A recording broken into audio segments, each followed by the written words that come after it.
نحمد ونصلي على رسوله الكريم أما بعد فأعوذ بالله من الشيطان الرجيم بسم الله الرحمن الرحيم قال النبي صلى الله عليه وسلم وإياكم ومحدثات الأمور فإن كل محدثة بدعة وكل بدعة ضلالة أو كما قال عليه الصلاة والسلام.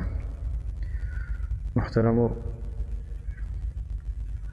نن سبا چې کوم مجلسونه تاسو اوري د میلاد النبی صلی الله علیه وسلم متعلق بعضو خلق د دې پر جواز باندې دلایل وایي، د دې پر استحباب باندې، د دې پر لزوم باندې چې دا یې خامخا وسي، او بعضې خلق چې کوم دی هغه د دې مخالفت کوي، هغوی دا بدعت دي. نو اول موږ دا شی ذکر کوو چې میلاد وایي څه ته. میلاد تصور دی چې نو دغه میلاد تصور به زه د بریلیان د کتابو سره ذکر کوم چې دوی څه وایي دا میلاد چې شي بولي ورسره. جاء الحق صفحه نمبر 190 باندې ذکر کی وای میلاد شریف کی حقیقت ہے کہ حضور صلی اللہ علیہ وسلم کی ولادت پاک کا واقعہ بیان کرنا. حامل شریف کے واقعات، نور محمدی کے کرامات، نصرنامہ یا شیخ خارگی اور حضرت حلیمہ رضی اللہ تعالیٰ عنہ کے یہاں پرورش حاصل کرنے کے واقعات بیان کرنا، اور حضور صلی اللہ علیہ وسلم کی نعت پاک نظم یا نثر میں پڑھنا سب اس کے تابع ہے. اب واقعہ ولادت خواہ تنہائی میں ہو میں پڑھو یا مجلس جمع کر کے، اور نظم میں پڑھو یا نثر میں کھڑے ہو کر یا بیٹھ کر، جس طرح بھی ہو اس کو میلاد شریف کہا جائے گا. تاسو ولیدل چې دی بریلیان میلاد څه ته وایي.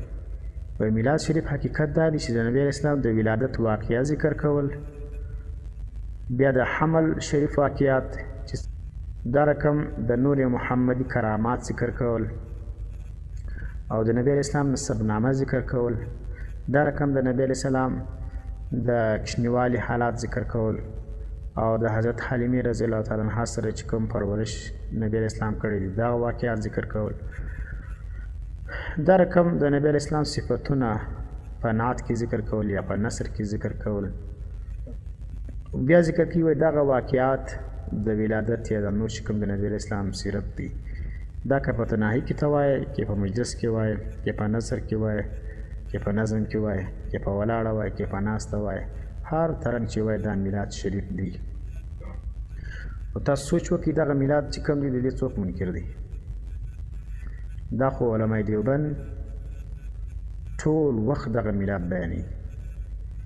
ګوره بخاري درس کې پای کې د نبی علیه السلام د ولادت تذکره راځي، د حمل تذکرې راځي، دا رقم د نبی علیه السلام د پرورش واقعات راځي، د نبی علیه السلام معجزات دا ذکر کیږي. او دا رقم بیا دغه علماء دیوبند چې کوم جلسې قایموي په هره جلسه کې د نبی علیه السلام نظم نعت پرول کیږي او دغه صفتونه ذکر کیږي. دا رقم مشاعرې وخت په وخت باندې علماء کرام او دا رقم د دین سره چې تعلق لرونکي خلک دی هغه مشاعرې قایموي په هغه مجلسو کې چې کوم دی هغه دغه نعتونه او د شان چې کوم دی هغه ذکر کیږي. نو اوس دا میلاد چې کوم دی دغه خو علماء دیوبند مني.